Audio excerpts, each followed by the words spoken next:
Hello बच्चों, आज मैं फिर आपके सामने लेकर हाजिर हूँ एक्टिव एंड पैसिव वॉइस बनाने की आसान नियम की विधि। एक बार फिर मैं आपके एक्टिव पैसिव बनाने के नियम की ओर बढ़ रही हूँ। इसमें एक लास्ट टॉपिक पर आ गई हूँ, फ्यूचर इंडेफिनिट टेंस। जैसा कि मैंने आपको पहले ही बताया था कि जो एक्टिव यानी पैसिव वॉइस है वो सिर्फ 8 टेंसों की बनती है। तो प्रेजेंट के मैंने 3 बताए, 3 आपको पास्ट के बताए और फ्यूचर के 2 बनते हैं, यानी फ्यूचर इंडेफिनिट और फ्यूचर परफेक्ट टेंस। तो आज आपका एक्टिव से पैसिव बनाने का जो नियम है अब फ्यूचर का बताने जा रहे हो। तो आज लास्ट है ये वीडियो एक्टिव से पैसिव वॉइस का। तो आज आपका एक्टिव से पैसिव समाप्त हो जाएगा बच्चा। तो चलिए पहले हम नियम जानते हैं। जैसा कि आपको पता है एक्टिव का जो सब्जेक्ट होता है पैसिव में वो ऑब्जेक्ट हो जाता है, और एक्टिव का जो ऑब्जेक्ट है पैसिव में क्या होता है बच्चा, सब्जेक्ट हो जाता है। एक्टिव में हमेशा वर्ब की थर्ड फॉर्म यूज की जाती है सदैव। तो चलिए हम सबसे पहले नियम जानते हैं कि फ्यूचर इंडेफिनिट टेंस का नियम क्या है। हालांकि आपको पता है कि इससे पहले का जो वीडियो मैंने पूरा पढ़ा दिया है वो इसी वीडियो के नीचे लिंक से दिया हुआ है, वहां जाकर के आप पूरा वीडियो देख सकते हैं और समझ सकते हैं। तो बच्चा चलिए आइए पढ़ते हैं साथ में। सबसे पहले नियम जानेंगे हम फ्यूचर इंडेफिनिट का। जैसा कि एक्टिव वॉइस के अफर्मेटिव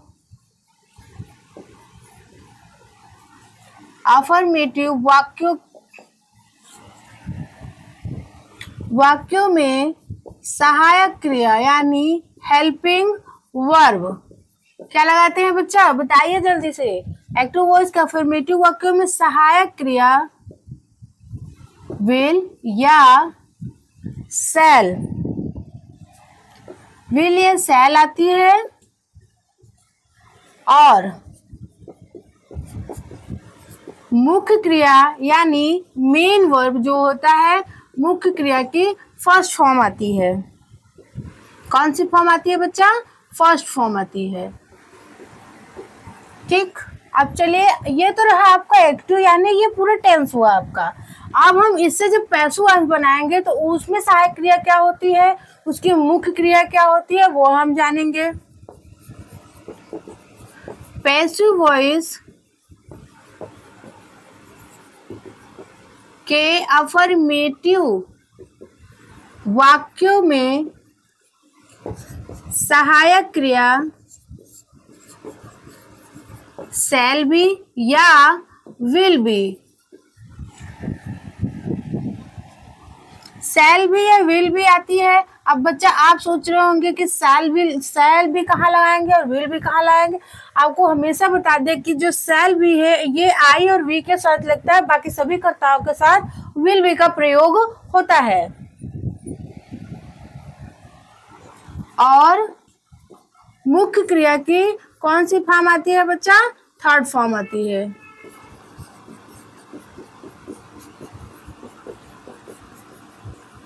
मुख्य क्रिया की थर्ड फॉर्म आती है। देखिए जैसा कि आपको होता है एक्टिव वॉइस के अफर्मेटिव वाक्यों में सहायक क्रिया विल भी या शैल भी, विल भी कहाँ लगाते हैं, आई और वी के साथ शैल का प्रयोग करते हैं, बाकी सभी कर्ताओं के साथ हम विल का प्रयोग करते हैं, और मुख्य क्रिया की फर्स्ट फॉर्म आती है। ये रहा आपका फ्यूचर इंडेफिनिट टेंस। अब जब हम एक्टिव से पैसिव बनाएंगे तो उस क्रिया में एक पैसिव वॉइस के अफर्मेटिव वाक्यों में सहायक क्रिया क्या होती है बच्चे, शैल भी और विल भी लगाते हैं। शैल भी आपका आई और वी के साथ लगाते हैं, बाकी सभी क्रियाओं के साथ विल भी का प्रयोग करते हैं। और मुख्य क्रिया की कौन सी फॉर्म आती है, हमेशा थर्ड फॉर्म आती है पैसिव वॉइस बनाते समय। तो चलिए हम उदाहरण के माध्यम से जानेंगे किस प्रकार से एक्टिव से पैसिव बनाते हैं। सबसे पहले हम लिखते हैं एक तरफ एक्टिव वॉइस और दूसरी तरफ लिखते हैं passive voice.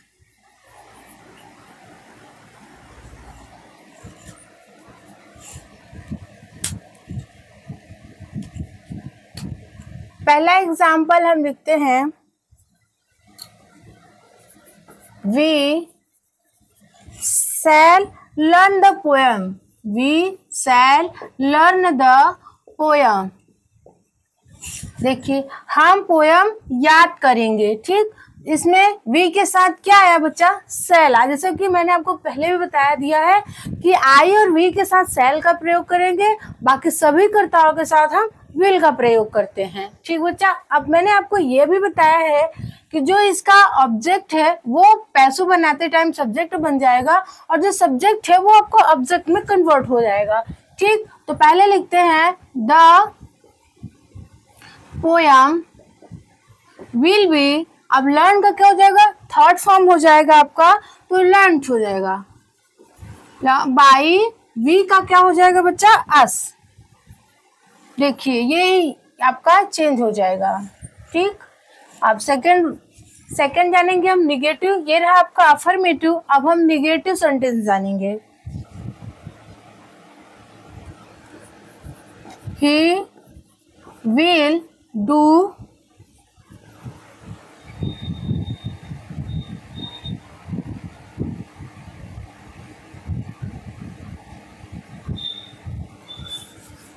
He will not ring the bell. Ring the bell. उसने बेल नहीं बजाई होगी। ठीक, अब हम इसका जब पैसों बनाएंगे तो रिंग द बेल, यानी द बेल आपका क्या हो गया बच्चा, यहाँ पे सब्जेक्ट हो जाएगा। The bell will not be. देखिए जब हम निगेटिव बनाएंगे तो विल भी आपका पैसों में बदलते हैं, तो उसी के बीच में नॉट लगा देंगे हम। नॉट बी, रिंग का थर्ड फॉर्म रंग हो जाएगा। बाई किसके द्वारा, ही है तो हिम हो जाएगा आपका। ठीक, अब आइए नेक्स्ट एग्जांपल की ओर, इंट्रोगेटिव। व्हेन विल you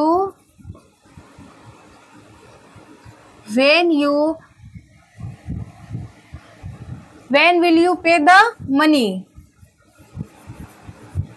ये रहा आपका इंट्रोगेटिव सेंटेंस। अब देखिए पहले जो आपको क्वेश्चन वर्ड है, सबसे पहले हम लिखेंगे क्वेश्चन वर्ड, फिर उसके बाद हम लगाएंगे सहायक क्रिया, फिर आपको जो ऑब्जेक्ट है यहाँ जाकर के सब्जेक्ट बन जाएगा विल द मनी। उसके बाद बी हो जाएगा, पे है तो पे का थर्ड फॉर्म आपका लग जाएगा, पेड हो जाएगा। अब किसके द्वारा हो रहा है, यू है तो यू आपका वैसे ही रहता है, बाई यू।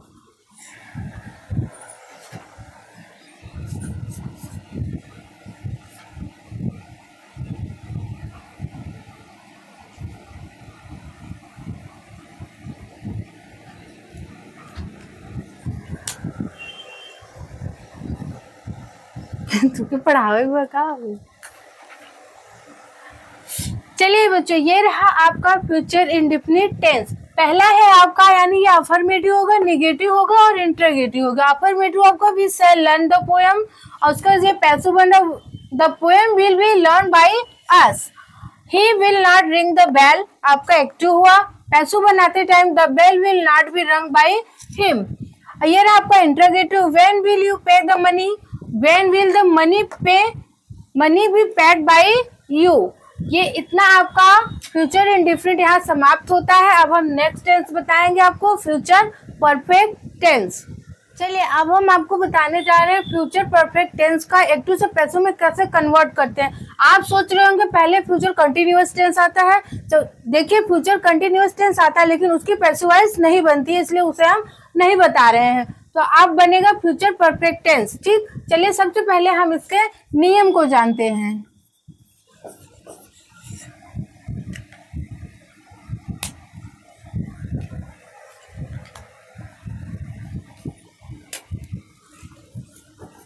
एक्टिव वॉइस, अब आप लोग बताएंगे कि इसकी सहायक क्रिया क्या होती है, कमेंट में राइट करके बताइए फटाफट।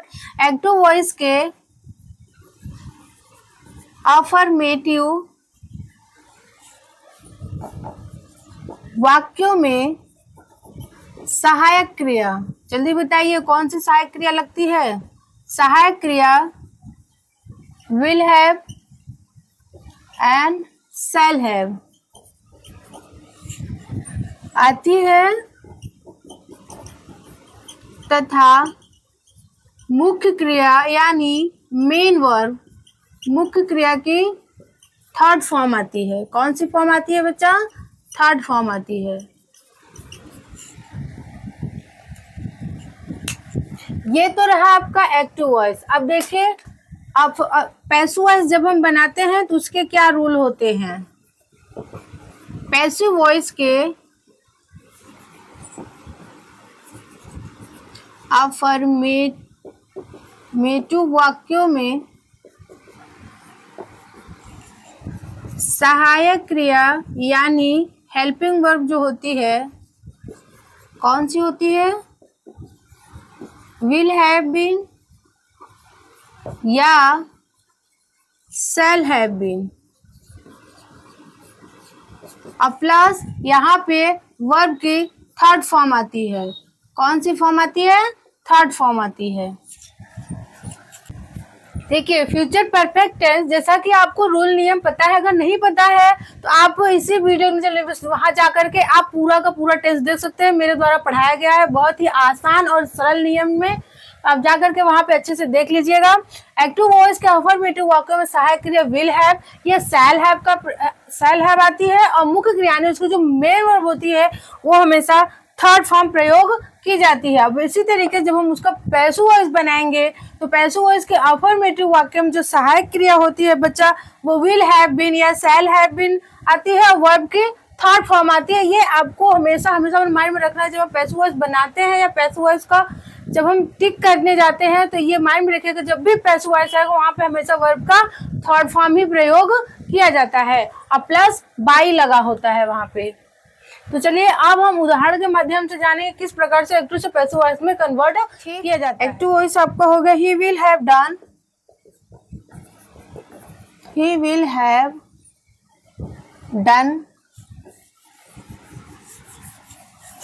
देखिए, ही है तो यहाँ पे विल आ गया और उसके साथ हैव है तो हैव, फिर उसके बाद क्या हो, मुख्य क्रिया की थर्ड फॉर्म प्रयोग की जा रही है, डन द वर्क। अब देखिए, क्योंकि ये परफेक्ट है तो इसमें दो काम साथ में चलते हैं, ठीक। द वर्क, ये आपका एक वाक्य हो गया। दूसरा होगा बिफोर ही स्लीप्स, ठीक। अब इसका हम पैसिव बनाएंगे, जैसा कि आपको मैंने पहले भी बता रखा है, आपको ज्ञात होगा, आपकी याद में होगा कि जो इसका ऑब्जेक्ट है वो हम सब्जेक्ट बनाएंगे। सबसे पहले the work will have been, इसकी सहायक क्रिया लगाएंगे, ठीक। अब डन, यहाँ भी थर्ड फॉर्म है तो यहाँ भी थर्ड फॉर्म यूज होगा, डन। अब किसके द्वारा हो रहा है? By him.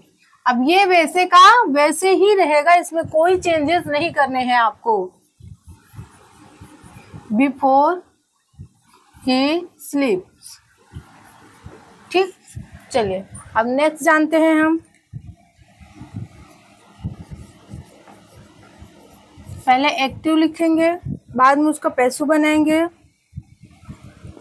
Negative sentence,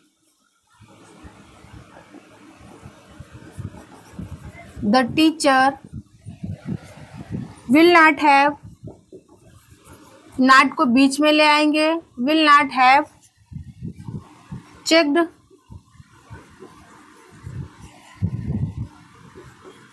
checked the exercise before I reach there.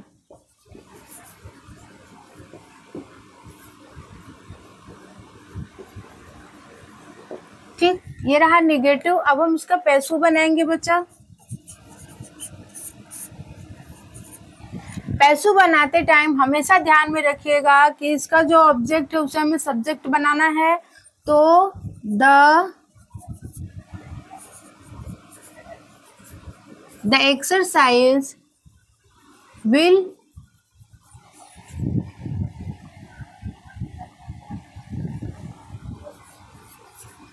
Not have been, ठीक, चेक्ड, थर्ड फॉर्म ही है तो यहाँ पे कोई चेंज तो करना नहीं है आपको, जैसे का तैसे ही लिखना है। Checked by the teacher, before I reach there.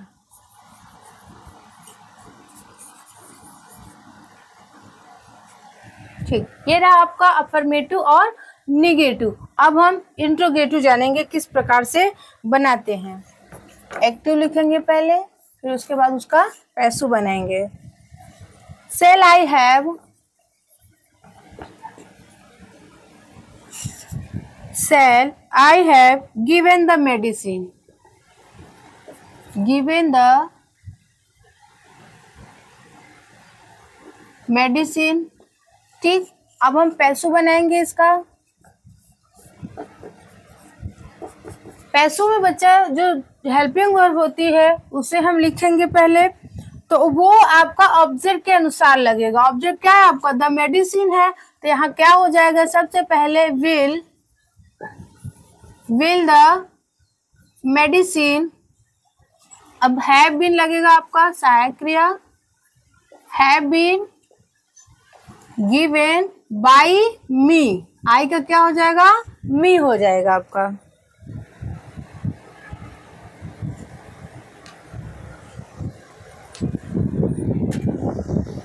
ये रहा बच्चा आपका इंट्रोगेटिव सेंटेंस। यहाँ पर आपका पूरा टेंस समाप्त होता है।